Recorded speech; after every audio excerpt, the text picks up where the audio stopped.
خبر شامل کرتے ہیں کراچی سے، جہاں کرنگی سے S S P office operation ضلع کرنگی پولیس کانفرنس ہال میں ایک اجلاس منعقد کیا گیا۔ اجلاس کی قیادت ایس ایس پی ضلع کرنگی ساجد امیر سدوزی نے کی۔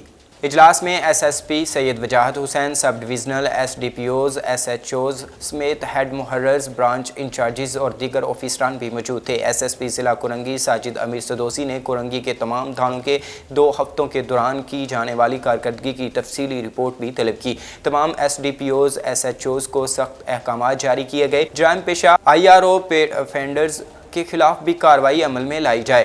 تمام ایس ایچ اوز، ہیڈ محررز کو سختی سے احکامات جاری کیے گئے۔ نفریم کو مکمل بریفنگ کے ساتھ ڈیوٹی پوائنٹس اور پیٹرولنگ پر مامور کیا جائے۔ جرائم پیشہ گٹکا مہوا ڈیلرز، منشیات سپلائرز اور اسٹریٹ کرمنلز، مفرور اشتہاری ملزمان کے خلاف مزید کارروائیاں تیز کی جائیں۔ تمام تھانوں کے داخلی راستوں کے پہرے کے لیے 2 یا 2 سے زائد اہلکاروں کو تعینات کیا جائے اور سیکیورٹی کو مضبوط یقینی بنایا جائے۔ مزید ایس ایس پی کرنگی نے تمام S H Os, sub divisional S D P Os کو حکم دیا کہ اہم کیسز کو فوری تکنیکی بیس پر حل کیا جائے۔